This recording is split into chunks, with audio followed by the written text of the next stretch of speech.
Good morning everyone. How are you all today? This is Ashar Khan from Shiv Jyoti Educational Group Kota and I welcome you back to our video lectures class. Students, up until now we have revised history chapters.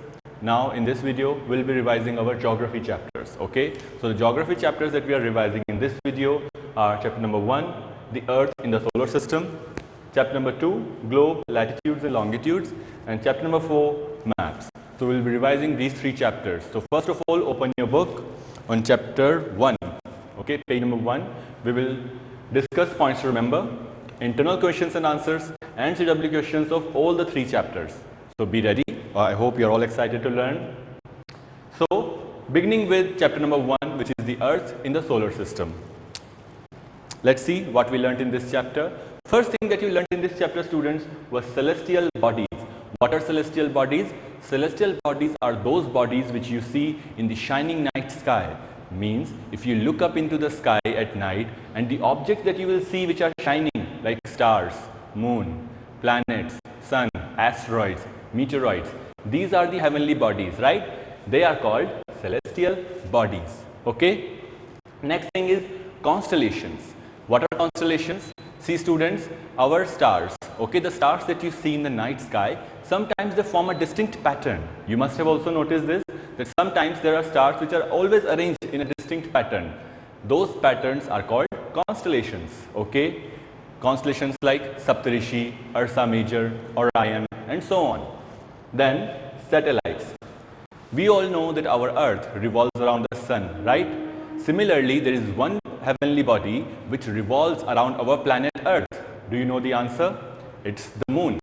The moon revolves around our Earth, and that is why the moon is called a satellite. Okay? Moon जो है हमारा वो क्या है? एक satellite है, and it revolves around our Earth. Moon is the only natural satellite which our Earth has. Satellites are also man-made as well, as you can see in a picture here. Okay? Man-made satellites are used for different purposes, like weather, okay, you can see the weather, you can see images from outer space of our earth, of other planets and stars. Okay, moving on. Then students, in this chapter we learnt about the solar system. Okay, it's very important that you should know what is solar system. As you can see, the solar system consists of the sun, the planets which revolve around the sun, as well as the satellites and asteroids and meteoroids. Okay, so as you can see, the sun is at the center, you can see here, okay, and different planets are revolving around it. I'll show you in another slide. Let's see.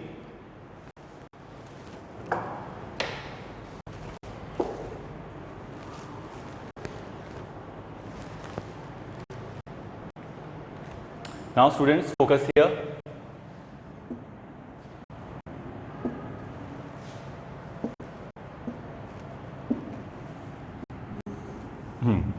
So you all know that the first thing in our solar system is the sun, but the first planet that we have is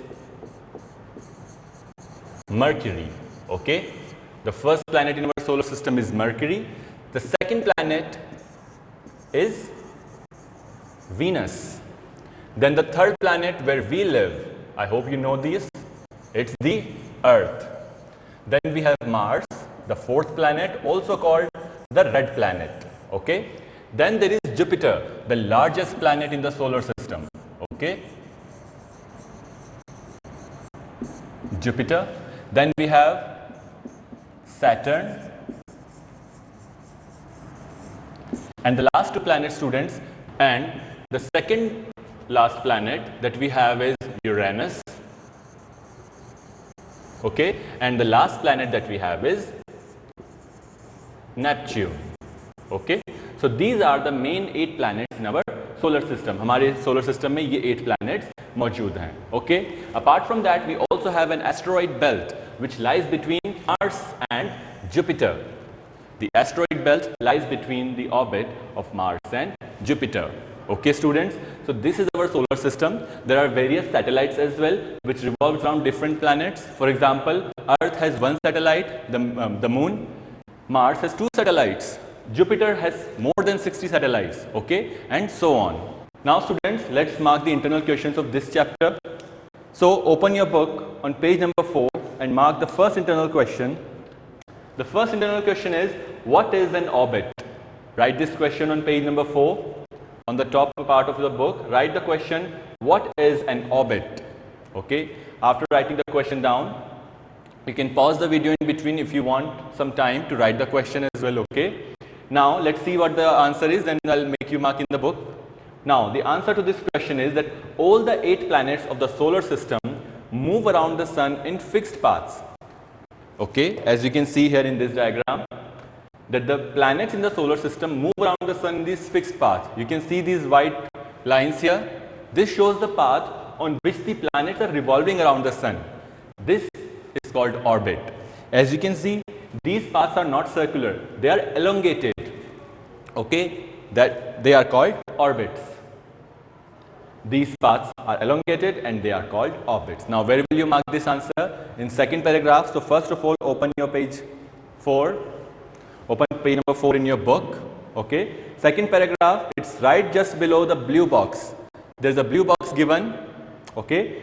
Just below that, the first line you have to mark that all the 8 planets of the solar system move around the sun in fixed paths. These paths are elongated. They are called orbits.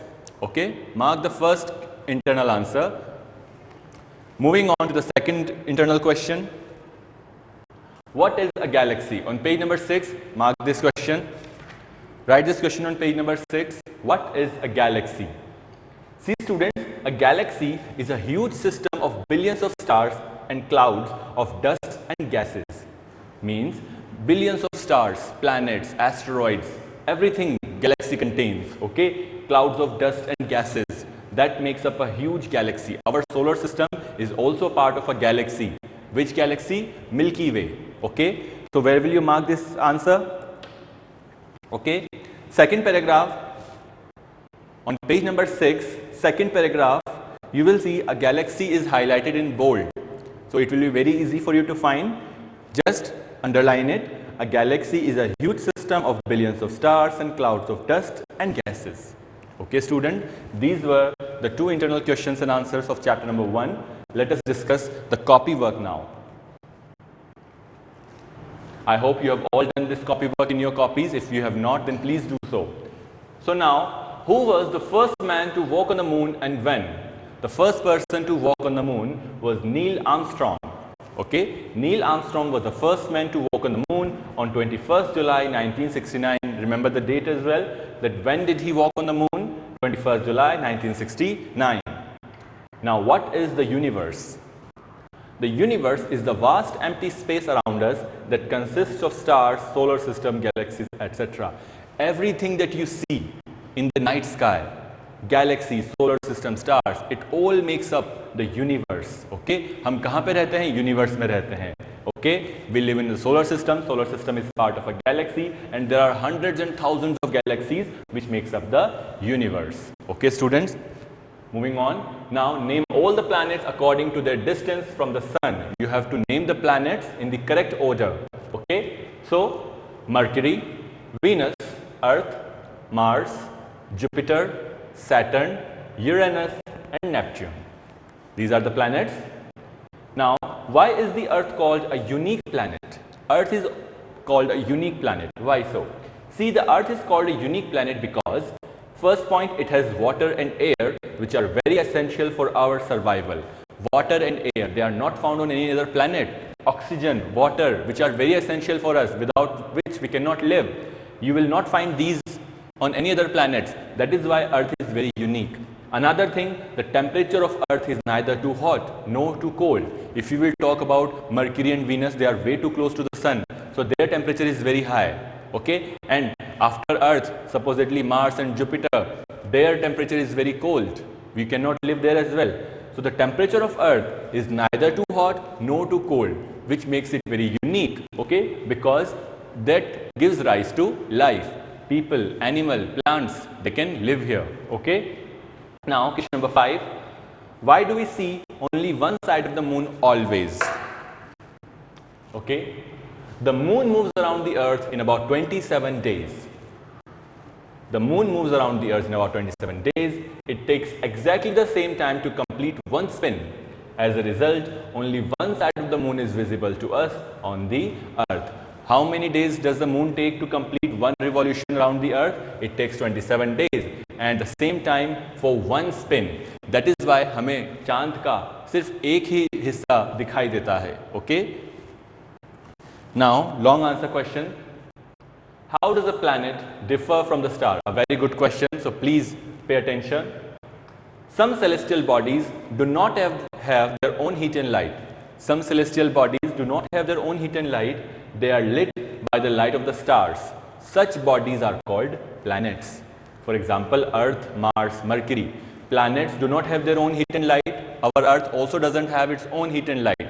From where do we get heat and light? From the sun, which is a star. Whereas some celestial bodies have their own light and heat emitted in large amount and they are called stars. These are very big, hot and made up of gases. For example, pole star. Now, stars have their own heat and light which they emit in large amount. Okay, they are very big. Stars are very big as compared to planets, as well as hot, and they are made up of gases. Example, pole star. You can also write sun. Okay, students? So now let's discuss chapter number 2, which is globe, latitudes and longitudes. Let's begin. First, let's discuss the points to remember. Now students, you should know that globe is a miniature model of the earth. You already know this, that what is globe? It is the miniature model of the earth. Supposedly, I'll show you here. Now see here, this is a model of our earth which is called the globe. Okay, it is a miniature model of the earth. As you can see, the globe is tilted. Why so? Because our earth is also tilted. This is called axis. Okay, what is this called? It's the axis, and at what angle it is tilted? 23.5 degree. Okay, then also there is an imaginary line here. It's called equator. You already know this, that our earth is divided by an imaginary line which is called the equator. And what does the equator do? It divides the earth into two hemispheres. The first one is called the northern hemisphere, right? Northern. And the one below the equator is called the southern hemisphere. Okay, students, so we have an axis with an angle of 23.5 degree. Then the line which divides earth into two equal parts, northern hemisphere and southern hemisphere, which is called the equator. Okay, moving on. Now students, let us discuss what are latitudes and longitudes. One latitude you already know, which is the equator, right? Which is 0 degree, right? Now, there are 90 latitudes which run parallel to the equator in the northern hemisphere and 90 latitudes which run parallel to the equator in the southern hemisphere. Okay, so what are latitudes? Latitudes are the line which run parallel to the equator, as you can see here. We will further discuss important latitudes as well in this chapter. Okay, so these are the latitudes. They are parallel to the equator. Okay, now what are longitudes? See here. Longitudes are drawn from North Pole to South Pole. It connects the two poles, the northern pole to the southern pole. Okay. Now, 0 degree longitude is called the prime meridian. 0 degree latitude is called equator and 0 degree longitude is called prime meridian. It passes through Greenwich. Okay, students. Moving on. Let's mark the internal questions of this chapter. First internal question is, what is an equator? On page number 10, write this question, what is an equator? Okay, then I'll help you mark the answer as well. You already know, we just discussed this, what is an equator? An equator is an imaginary line running on the globe which divides it into two equal parts. Okay, imaginary line running on the globe divides it into two equal parts. This line is known as the equator. Okay, you will mark this in paragraph 5 on page number 10. So, count the paragraph 1, 2, 3, 4, 5. Okay, and fifth paragraph, the first line, it says another imaginary. Okay, so cut another and write an. Okay, an imaginary line running on the globe divides it into two equal parts. This line is known as the equator. Mark this answer carefully. Okay. Moving on to internal question number 2. Name the place where the British Royal Observatory is located. Write the question on page number 13. Where is the British Royal Observatory located? Okay. Write the answer there only. Greenwich. I know you have been pronouncing it Greenwich for so long, but the correct pronunciation of this word is Greenwich. Okay. Remember that. Write the answer. Now, let us discuss the copywork of second chapter. First question, what is a globe? You know that a globe is an exact miniature model of the earth, means just like our earth except in small size. It shows the earth in its actual shape with all continents, ocean, etc. marked at their proper places. So the globe shows all the continents, oceans, okay, at their proper places. Now what is the true shape of the earth? You also asked this to me in doubt class as well, right? What is the true shape of the earth? See, the earth is slightly flattened at the north and the south poles. Okay, our earth is slightly flattened at the north and south pole and bulging in the middle. Middle means equator. Okay, so our earth is slightly flattened at the north and south pole and it is bulging in the middle. It is a little bit bulged in the middle around the equator part. Okay. Now, what is the latitudinal value of the Tropic of Cancer? Tropic of Cancer is another latitude we have. What is the value? It is the latitudinal value of the Tropic of Cancer is 23.5 degree north of the equator. Okay, from the equator you will go north 23.5 degree. Which latitude will you find? Tropic of Cancer. I'll explain this again at the end of this copywork. Now, what are parallels of latitude and meridians of longitudes? Basically, latitudes and longitudes. And imaginary parallel circles from the equator up to the poles are called parallel of latitudes. What are latitudes? Imaginary parallel circles which run from the equator up to the poles. And longitudes, lines of reference running from the north pole to south pole, which run from north pole to south pole, right? They are called the meridians of longitude. Okay, so lines which are parallel to the equator, they are called latitudes, and lines which are running from north pole to south pole are called longitudes or meridians of longitudes. Now, next question, why is it necessary to have a standard time for a country? See, the local time of places which are on different meridians are bound to differ. Now, a lot of longitudes pass through India as well, right? There are lots of longitudes, but we follow IST, which is Indian Standard Time. So it is asking that why do we have a standard time for a country? Why not different places have different times? See, it is necessary to adopt the local time of some central median of a country as the standard time for the country. If we follow different time in the same country as well, it will get very confusing. That is why, for example, in India, the longitude of 82.5 degree, that is 82 degrees and 30 minutes east, is treated as the standard meridian. Okay, so we calculate our time using 82.5 degree east longitude. Okay, which is 5 hours 30 minutes ahead of the Greenwich Mean Time, Greenwich Mean Time. Now, why does the torrid zone receives maximum amount of heat? Torrid zone lies between the Tropic of Cancer and Tropic of Capricorn. Where will you find torrid zone? Between Tropic of Cancer and Tropic of Capricorn. The midday sun is exactly overhead at least once a year on all latitudes in this area. That means that most of the heat of the sun, it falls in which zone? Torrid zone. Therefore, torrid zone receives maximum amount of heat. Okay, the sun is always shining vertically on this zone. That is why the area of the zone, torrid zone, is very hot. The areas around the equator are very hot. Why is it 5:30 p.m. in India and 12 noon in London? Okay, a very good question. See, London is situated at 0 degree longitude, that is Greenwich Mean Time, GMT. Okay, London, okay, on which longitude London is? On 0 degree. Now, India is located east of Greenwich at 82 degree 30 minutes east, which is 5 hours and 30 minutes ahead of GMT. Means whatever time is at the London, we are 5 hours and 30 minutes ahead of that time. So, if I tell you the time of London, what you will do to tell me the time of India? You will just add 5 hours and 30 minutes and you will get the time of India. So, when it is 5:30 p.m. in India, how much time it will be in London? 12 noon. Okay. Now, name and explain in brief about the 3 heat zones of the earth.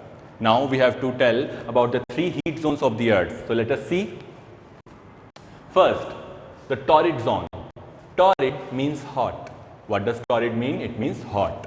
It lies between the equator and the two tropics. It receives direct rays of the sun and experiences high temperature throughout the year.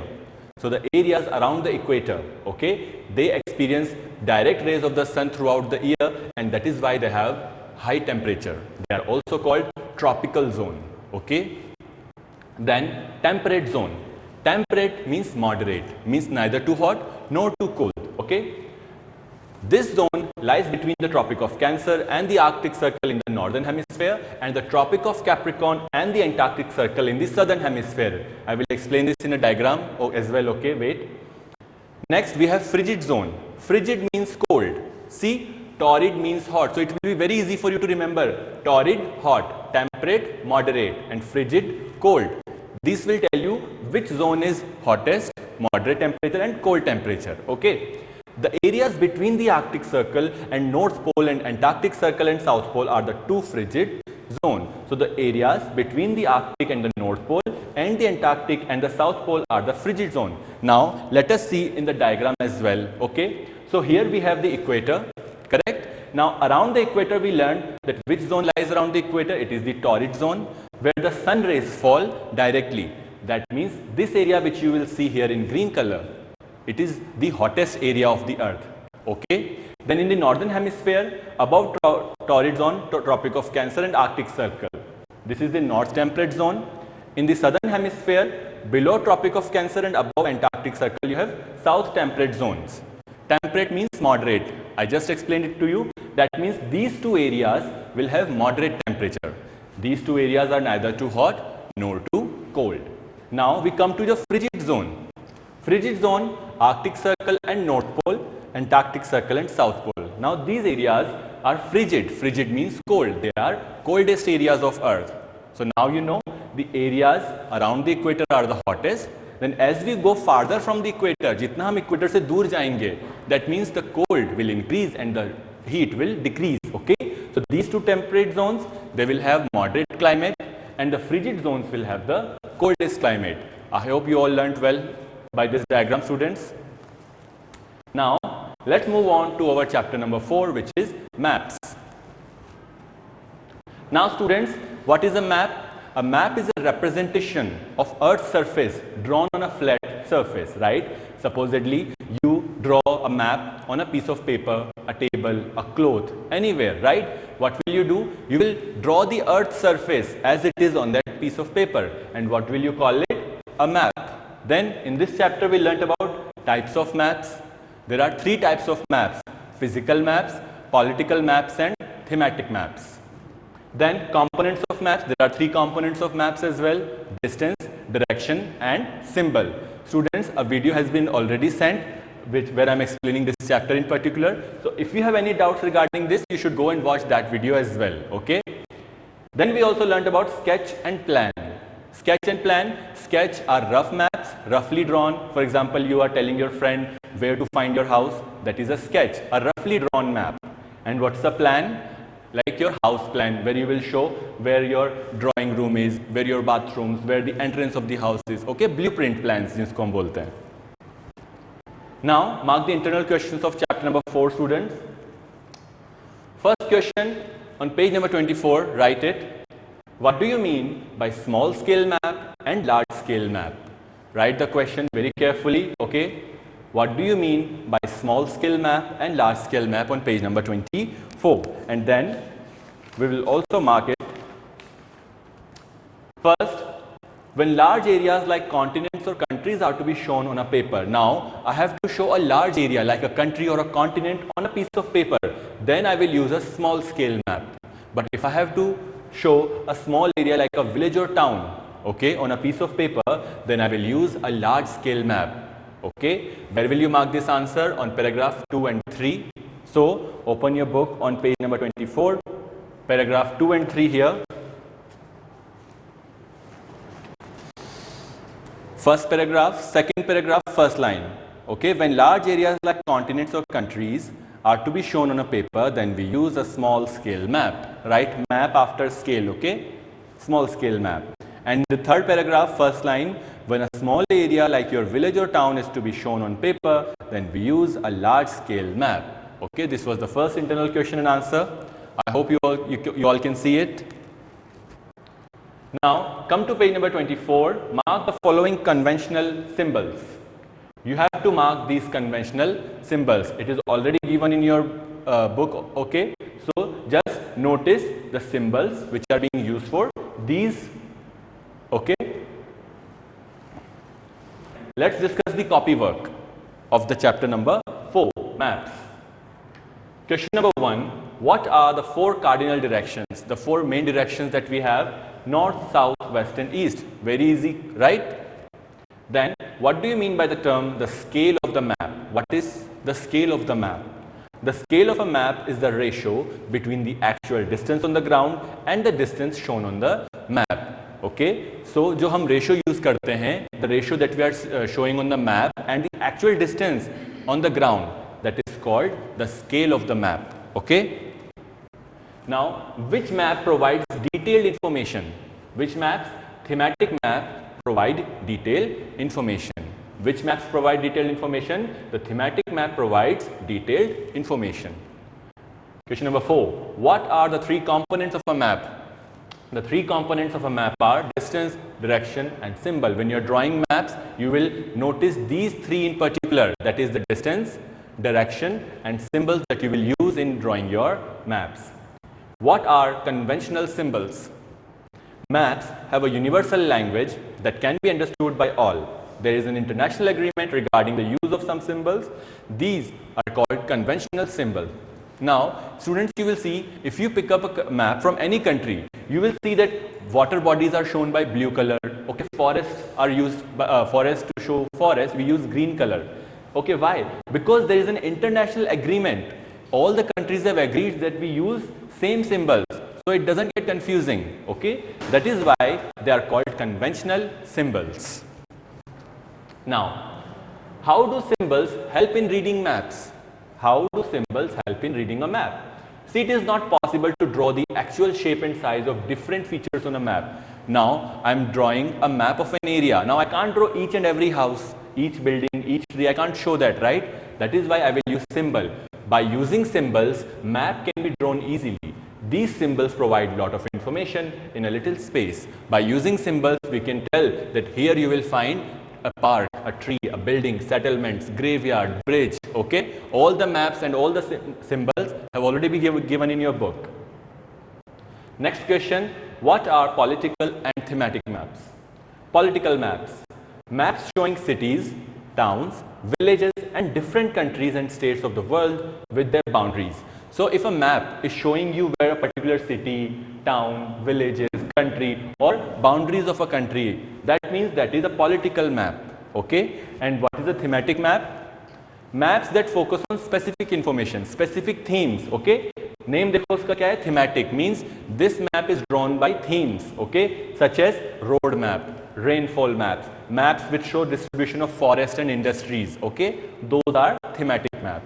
So if a map is showing you different cities and towns, countries, borders, it's a political map. But if it is showing you road map, rainfall map, okay, industrial map, then it's a thematic map. How are maps more helpful than a globe? A very good question, okay? Maps and globe. But why are maps more helpful? See, a globe is useful when we want to study the earth as a whole. Now, if I want to study the earth as a whole, I will use a globe. Then globe is useful, but it does not help when we have to study a part of Earth's surface. Now, I want to study only Rajasthan. I can't study that on a globe because Rajasthan will be shown in a very small area.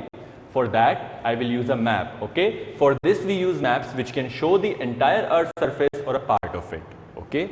A map can show the physical features and political distribution of the earth with other specific information. Now, if I will use a map of Rajasthan, it will tell me all the districts, all the main roads, major tourism attraction, okay? It will show me everything, but it won't be possible to see all this on a globe. That is why maps are more helpful than a globe.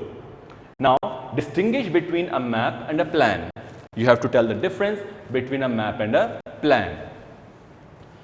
A map is a drawing of the Earth's surface or a part of it drawn on a flat surface according to a scale.